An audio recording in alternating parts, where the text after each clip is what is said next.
మేము మొదటి నుంచి అనుమాన పడ్డట్టుగానే బీసీ రిజర్వేషన్లు పెంచడానికి తెలంగాణ రాష్ట్రంలో ఎవరైతే అడ్డుపడతారని మేము అందరం బీసీ సమాజం అనుమానించినట్టుగానే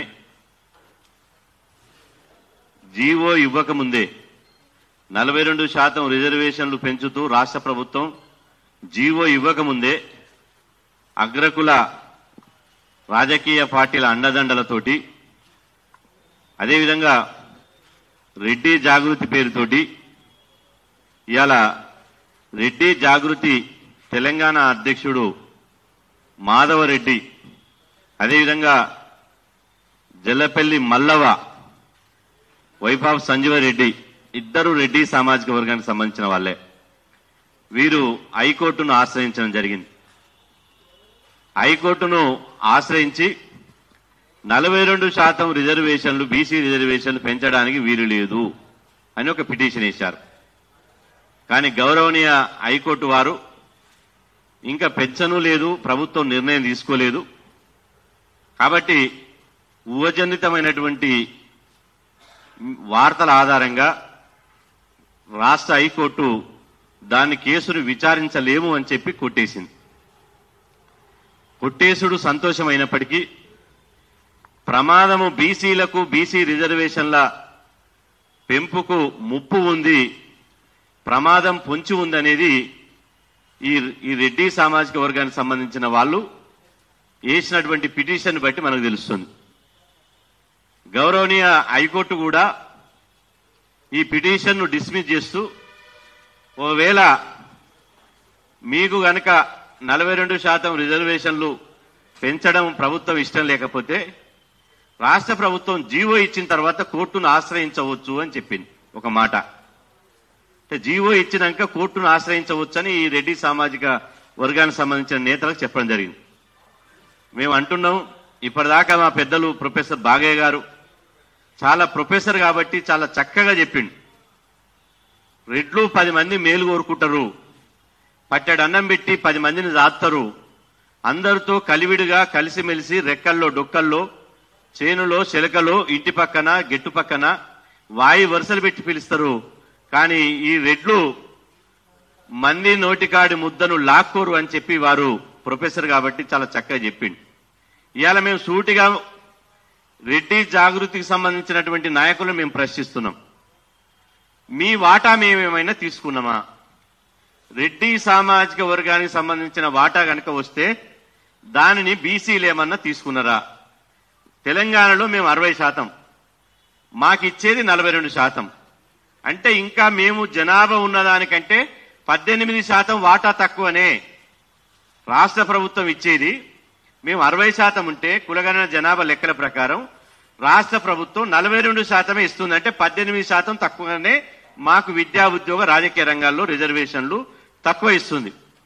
ఒకవేళ మీరు రెడ్డి జాగృతి నేతలు కోర్టును ఎప్పుడు ఆశ్రయించాలి, మీరు ఎప్పుడు మమ్మల్ని రిజర్వేషన్లు అడ్డుకోవాలి, మీ వాటాని మేము గుంజుకున్నా లేదా మేము 60% ఉండి 70% వాటా మేము తీసుకుంటే అప్పుడు 10% వాటా వాళ్ళ ఉన్నదానికంటే అదనంగా తన్నుకపోతురని అప్పుడు రెడ్డి జాగృతి అయినా ఇంకోరైనా సమాజంలో అడ్డుకోవాలి. కానీ 78 ఏళ్ల స్వాతంత్ర భారతదేశంలో బీసీ రిజర్వేషన్లు పెట్టి 50 సంవత్సరాల తర్వాత మేము ఉన్నది 70%, 60% అయితే 42% కల్పిస్తే కూడా ఎందుకు అడ్డుకుంటున్నారు? దేనివల్ల అడ్డుకుంటున్నారు? మీకున్న అభ్యంతరం ఏంది? మా సోదర ఎస్సీలకు జనాభా దామాష్ ప్రకారం రిజర్వేషన్లు ఉంటాయి, సోదర ఎస్టీలకు జనాభా ప్రకారం రిజర్వేషన్లు ఉంటాయి. 100% ఉండాల్సింది వాళ్ళు ఎంత జనాభా అంత శాతం ఉండాలి. కానీ మీకు తెలంగాణ రాష్ట్రంలో అగ్రవర్ణాల జనాభా 8%, కానీ రిజర్వేషన్లు 10% వస్తున్నాయి కదా. మేము అడ్డుకోలే కదా మీ రిజర్వేషన్లను. పేద బ్రాహ్మణులు, పేద కోమటులు, పేద రెడ్లు, పేద వెలమలు, పేద అగ్రవర్ణాలకు అగ్ర కులాలకు అందాలని మేము మేలు కోరి మీ రిజర్వేషన్లు మేము అడ్డుకోలే. కానీ మా రిజర్వేషన్లు ఎందుకు అడ్డుకుంటున్నారు అంటే మేము సర్పంచులు కావడం మీకు ఇష్టం లేదు, మేము ఎంపీటీసీలు కావడం ఇష్టం లేదు, మేము జెడ్పీటీసీలుగా జిల్లా పరిషత్ చైర్మన్లుగా ఎంపీపీలుగా రాజకీయంగా ఎదగడం మీకు ఇష్టం లేదు. ఇవాళ నేను అంటున్నా, మీరు ఏమిటికి అడ్డుకోవాలని చూస్తున్నారు అంటున్నా. రాష్ట్ర ప్రభుత్వం రేపో మాపో జీవో విడుదల చేయబోతుందని మీడియాలో చూసినాం. ఇవాళ ఎవరైతే మొదటి నుంచి దీన్ని అడ్డుకుంటున్నారో, ఎవరైతే ఈ రిజర్వేషన్ల బిల్లును కులగణన చేయాలని డిమాండ్ చేసినాం, కులగణనలో పాల్గొనలే కొంతమంది, కులగణన పాల్గొనకుండా కులగణన అడ్డుకోవాలని చూసిరు. ఆ తర్వాత మేము పోరాటం చేస్తే గౌరవ ముఖ్యమంత్రి రేవంత్ రెడ్డి గారు, పిసిసి అధ్యక్షుడు మహేష్ కుమార్ గౌడ్ గారు, బీసీ మంత్రి పొన్నం ప్రభాకర్ గారు ప్రత్యేక చొరవ తీసుకుని అసెంబ్లీలో బీసీ బిల్లు పెట్టి రాష్ట్రపతి గారికి పంపించారు. రాష్ట్రపతి గారికి పంపించి 6 నెలలైంది, అక్కడ అడ్డుకున్నారు. అదేవిధంగా మళ్ళీ రాష్ట్రపతి గారి దగ్గరికి వెళ్లి 9th షెడ్యూల్ పెట్టే అవకాశం లేదు, కేంద్ర ప్రభుత్వం అడ్డుకుంటుందని చెప్పి మళ్ళీ ఇక్కడికి వచ్చి ప్రత్యేకంగా వర్షాకాల అసెంబ్లీ సమావేశాలు పెట్టి అసెంబ్లీలో సెక్షన్ 285A పంచాయతీ రాజ్ చట్టాన్ని సవరించి బీసీలకు విద్యా ఉద్యోగ రాజకీయ రంగంలో 42% రిజర్వేషన్లు పెంచుతూ అసెంబ్లీ చట్టం చేసి గవర్నర్ గారికి పంపించారు. గవర్నర్ గారికి పంపించి కూడా 20-25 రోజులు అయింది. 25 రోజులుగా గవర్నర్ ఆఫీసును ప్రభావితం చేసి రాజ్భవన్ ద్వారా అడ్డుకుంటున్నారు. అంటే ఢిల్లీలో రాష్ట్రపతి భవన్ ద్వారా అడ్డుకున్నారు, ఇక్కడ గల్లీలో రాజ్భవన్ ద్వారా అడ్డుకున్నారు. ఇక రేపో మాపో ప్రభుత్వం ప్రత్యేకంగా ఒక జీవో ఇచ్చి, ఎందుకంటే గౌరవ హైకోర్టు ఈ సెప్టెంబర్ 30వ తేదీ లోపు రిజర్వేషన్ నిర్ధారిస్తూ స్థానిక సంస్థల ఎన్నికలు నిర్వహించాలని చెప్పి ఒక జడ్జిమెంట్ ఇచ్చింది. కాబట్టి హైకోర్టు తీర్పును గౌరవించి రిజర్వేషన్లు 42% పెంచాలనే ఒక నిర్ణయంతో ప్రభుత్వం ఒక జీవో ఇచ్చి బీసీల యొక్క అభ్యున్నతిని, బీసీల యొక్క హక్కులను గౌరవించి ఇవాళ జీవో ఇవ్వాలని చూస్తే, జీవో ఇవ్వక ముందే ఇవాళ రాష్ట్రపతి భవన్ రాజ్భవన్ ఎట్లా అడ్డుకున్నారు, హైకోర్టును అడ్డం పెట్టుకుని మళ్ళీ ఇక్కడ జీవోను అడ్డుకోవాలని చూస్తున్నారు. అంటే బీసీలు చేసిన పాపం ఏందని అడుగుతున్నా. అంటే ఈ తెలంగాణ సమాజంలో మీ రెడ్లే ఉండాలా, వెలమలే ఉండాలా, అగ్రవర్ణాలే ఉండాలా, బీసీలు ఉండొద్దా? బీసీలకు పాలనా పగ్గాలు వద్దా, స్వయం పాలన వద్దా? మేము ఎట్టి చేయాలన్నా, మీ కింద బానిస బతకాలనా? మా తాత ముత్తాతల కించి ఎట్టి చేస్తున్నాం, తాత నుంచి ఇవాళ రాజకీయంగా పెట్టి చేస్తున్నాం, ఇంకా పెట్టి చేయాలనా? ఎన్ని రోజులు ఇది? నేను రెడ్డిలో ఉన్నటువంటి మేధావి వర్గానికి మీడియా ద్వారా నేను విజ్ఞప్తి చేస్తున్నా. లక్షలాది మంది సోమాజిగూడ ప్రెస్ క్లబ్ లో మాట్లాడేది లక్షలాది మంది చూస్తున్నారు. నేను రెడ్డి సామాజిక వర్గానికి విజ్ఞప్తి చేస్తున్నా, మేధావులకు విజ్ఞప్తి చేస్తున్నా. అందులో ఉన్న మేధావులకు, మీరు రెడ్డి వర్సెస్ బీసీ కావాలంటే మా రిజర్వేషన్లు అడ్డుకోండి. రెడ్డి తెలంగాణ రాష్ట్రంలో రెడ్డి వర్సెస్ బీసీలు కావాలంటే మీరు అడ్డుకోండి. లేదు, రెడ్లము బీసీలము కలిసిమెలిసి ఉందాం, మీ వాటా మీరు తీసుకోండి, మా వాటా మేము తీసుకుంటాం, మీరు రెడ్డి కార్పొరేషన్ ఏర్పాటు చేయాలని డిమాండ్ చేశారు. మేము మద్దతు ఇచ్చినాం. పేద రెడ్లకు సపోర్ట్ కావాలి, రెడ్లకు కూడా కార్పొరేషన్ నిధులు కావాలని సపోర్ట్ చేశాం. రెడ్డిలకు సంబంధించిన డిమాండ్లు, ఆర్థిక పరమైనటువంటి డిమాండ్లు పోరాటం చేస్తే మేము సపోర్ట్ చేసినాం. బీసీ సమాజం, మేము బీసీ సమాజం రెడ్లకు ఆడి నోటి ముద్ద ఎక్కడ గుంజుకోలేదు. మీరు ఎక్కడైనా గుంజుకునేది ఉంటే చూపించండి ఆధారాలు. ఇవాళ ఇంకా గొప్ప విషయం, బీసీల హృదయం ఎంత గొప్పదంటే, రెడ్డిలకు తెలంగాణలో ఒక ప్రత్యేక మంత్రిత్వ శాఖనే లేదు. కానీ వైఎస్ రాజశేఖర రెడ్డి గారు ఉన్నప్పుడు, అయ్యా మాధవ్ రెడ్డి, ఓ మల్లమ్మ గారు, మీరు దయచేసి తెలుసుకోండి, వైఎస్ రాజశేఖర రెడ్డి గారు ఉన్నప్పుడు ఎస్సీలకు, ఎస్టీలకు, బీసీ విద్యార్థులకు టోటల్ ఫీజు రియంబర్స్మెంట్ పథకం పెట్టి మేము పోరాటం చేస్తే టోటల్ రియంబర్స్మెంట్ పథకం పెట్టింది. రెడ్లలో ఉన్నటువంటి పేద విద్యార్థులకు కూడా టోటల్ ఫీజులు ఇవ్వాలని చెప్పి వైఎస్ రాజశేఖర రెడ్డి గారికి వినతి పత్రం ఇచ్చింది. మేము వైఎస్ రాజశేఖర రెడ్డి గారిని ఒప్పించి మెప్పించి, రెడ్లలో ఉన్నటువంటి పేద పిల్లలు డాక్టర్లు కావాలి, ఇంజనీర్లు కావాలి, ఐఏఎస్లు కావాలి, వాళ్ళు కూడా మంచి ఉన్నత స్థానాలు ఉండాలి, కాబట్టి వాళ్ళకు కూడా అవకాశాలు కల్పించాలని చెప్పి ఫీజుల రియంబర్స్మెంట్ స్కీమ్ పెట్టించిన వాళ్ళకు. అదేవిధంగా ప్రపంచంలో ఎక్కడైనా చదువుకొని రెడ్లు, వెలమలు, కమ్మలు, కాపులు, బాపనోళ్లు వీళ్ళందరూ కూడా ప్రపంచంలో 20 దేశాల్లో ఎక్కడైనా చదువుకొని ఎస్సీ, ఎస్టీ, బీసీ పిల్లలతో పాటు ఇలా ఓవర్సీస్ స్కాలర్షిప్ స్కీమ్ పెట్టించిన వాళ్ళకు, అదేవిధంగా డిగ్రీ, పీజీ చదివే పిల్లలకు వాళ్లకు శాఖ లేకపోతే బీసీ సంక్షేమ శాఖలోనే ఇప్పుడు వాళ్ళ శాఖ ఉంది. అనుబంధంగా బీసీ సంక్షేమ శాఖ ద్వారానే బడ్జెట్ కేటాయిస్తున్నారు రెడ్ల సంక్షేమానికి. బీసీ సంక్షేమ శాఖ ద్వారానే రెడ్ల అభివృద్ధికి నిధులు కేటాయిస్తున్నారు. అంటే మనం గుండెలో పెట్టుకున్నాం రెడ్లను, మేము గుండెలో పెట్టుకొని చూసుకుంటున్నాం. కానీ మీరు చేసే పని ఏంది? మీరు చేసే పని ఏంది అంటున్నా? 42% రిజర్వేషన్లు అడ్డుకుంటారా? నేను రెడ్డి సోదరులకు విజ్ఞప్తి చేస్తున్నా, 48 గంటలు వాళ్లకు ఒక డెడ్ లైన్ విధిస్తున్నా. మీరు గనక ఎవరైతే ఈ కోర్టు పోయిన వాళ్ళు ఉన్నారో వాళ్ళని ఒప్పియండి, లేదా చర్చలకు పిలవండి, మేము కూడా వస్తాం, వాళ్ళ గణం పట్టుకుంటాం, బతిలాడతాం. ఇప్పటికి కూడా అప్పీల్ చేస్తున్నాం రెడ్డి సామాజిక వర్గానికి. హైకోర్టు ద్వారా అడ్డుకోవాలని చూస్తున్నటువంటి సమాజానికి మేము అప్పీల్ చేస్తున్నాం. అయ్యా దయచేసి మా రిజర్వేషన్ల జోలికి రావద్దు, మీ జోలికి మేము రాము. ఇది రవాణా కాష్టం లాగా గతంలో మండల్ కమిషన్ ఉద్యమం అప్పుడు ఎట్లయితే పునరావృతమైందో అట్లా కావద్దనుకుంటే మా బతుకు మమ్మల్ని బతకనేయండి. మా రిజర్వేషన్లు మా నోటికాడి ముద్దను అడ్డుకోకండి.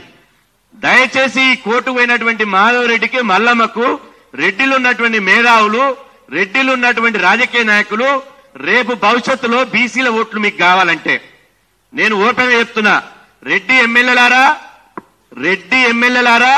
రెడ్డి మంత్రులారా, రెడ్డి పార్లమెంట్ సభ్యులారా, రెడ్డి ప్రజాప్రతినిధులారా, రేపు భవిష్యత్తులో బీసీల ఓట్లు మీకు కావాలనుకుంటే మా రిజర్వేషన్ల జోలికి రాకండి. రేపు బీసీల ఓట్లొద్దు, మాకు బీసీల ఓట్లు లేకుండానే గెలుస్తాం, మేము బీసీ వాడలకు రాం, మేము బీసీల ఓట్లు అడగామనుకుంటే మీరు కోట్లలో పోయి మా రిజర్వేషన్లు అడ్డుపడండి. లేకపోతే మాత్రం ఇవాళ మేము రెడ్డి సామాజిక వర్గాన్ని విజ్ఞప్తి చేస్తున్నాం, మీ వాళ్ళని దయచేసి ఉపసంహరించుకునేలా, కోర్టు మెట్లెక్కి మా నోటికాడి ముద్దను గుంజుకునేలా చేయకండి. దయచేసి మీరు ఒక రెడ్డి సంఘం సమావేశం పెట్టుకోండి, ఒక తీర్మానం చేసుకోండి, బీసీలకు వ్యతిరేకంగా ఏ రెడ్డి కూడా రిజర్వేషన్లు అడ్డుకోవద్దని చెప్పి పిలుపువ్వండి. బీసీల మీద రెడ్డి సామాజిక వర్గానికి చిత్తశుద్ధి ఉన్నా, ఏ మాత్రం చిత్తశుద్ధి ఉన్నా రెడ్డిల మీటింగ్ పెట్టి ఒక ఏకగ్రీవంగా ఒక పిలుపువ్వండి. రెడ్డిల పుట్టిన ప్రతి బిడ్డ బీసీ రిజర్వేషన్లు అడ్డుకోవద్దు అని చెప్పి మీరు తీర్మానం చేయండి. రెడ్లను మేము గుండెల్లో పెట్టి చూసుకుంటాం. ఇప్పటిదాకా 78 ఏళ్లుగా మిమ్మల్ని ముఖ్యమంత్రిని చేసినాం కదా, మిమ్మల్ని మంత్రులను చేసినాం కదా, మిమ్మల్ని ఎంపీలను చేసినాం కదా, మిమ్మల్ని పార్లమెంట్ సభ్యులను చేసినాం కదా. మరి ఇన్ని చేసినాక కూడా మమ్మల్ని మేము ముఖ్యమంత్రి కాలే, బీసీలు ముఖ్యమంత్రి కాలే, మేము మంత్రులం కాలే, జనాభా దామాషి ప్రకారం మా జనాభా దామాషి ప్రకారం ఎంపీలం కాలే, ఎమ్మెల్యేలం కాలే, కనీసం సర్పంచ్లు కావాలైనా ఎందుకు అడ్డుకుంటున్నారు? ఏం కడుపుమంట, ఎందుకు ఇంత ఈర్ష అని అడుగుతున్నా. రెడ్డి సమాజం మిత్రులారా, మేధావులారా, దీనికి ఇప్పటికైనా అడ్డుకట్ట వేయండి. లేకపోతే మేము ఇక బీసీలు రోడ్ల మీదకి వస్తే ఎక్కడ ఏం చేస్తారో మేము ఎవరిని ఆపలేము. ఇక ఎక్కడ ఏమైతుందో మేము చెప్పలేం.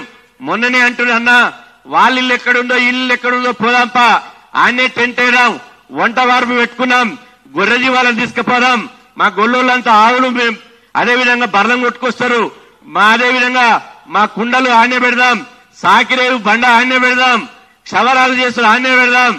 ఈ ఎవరైతే మనని వ్యతిరేకంగా ఉన్నారో వాళ్ళ ఇంటి ముందర సాకిరేవు పెడదామంటున్నారు. నేను అంటున్నా, ఇది చిలికి గాలివానగా తయారై రవాణా కాష్టం లాగా రగిలితే మా బాధ్యత లేదు. దయచేసి చెప్తున్నా, రేపో మాపో ప్రభుత్వం జీవో విడుదల చేసినా మీరు అడ్డుకుంటే మాత్రం మీకు పుట్టగతులుండయి. మిమ్మల్ని రెడ్లను ఓటు ఇంతమంది కుమారస్వామి చెప్పినట్టు ఓటు అనే ఆయుధాన్ని చేతబట్టుకుని మేము ఒక్కటే పిలిపిస్తాం, రెడ్లకు ఓట్లు బందు, నోట్లు బందు, సభ్యత్వాలు బందు, రెడ్లకు ఓటేయొద్దు అని చెప్పి మేము కూడా బీసీలకు పత్తా జారీ చేస్తాం. బీసీలమంతా బహిరంగ సభ పెడతాం.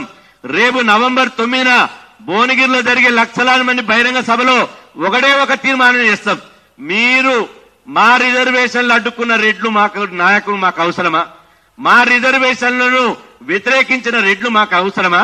రెడ్డికి హటావో, బీసీ రిజర్వేషన్ కు బచావ్ అనే పిలుపు ఇవ్వవలసి వస్తుందని చెప్పి హెచ్చరిస్తున్నా. ఇప్పటి వరకు ఇస్తలేం. రెడ్డిలు ఇంకా మా సోదరులని భావిస్తున్నాం, రెడ్డిలు మాకు మా శ్రేయోభిలాషులని భావిస్తున్నాం.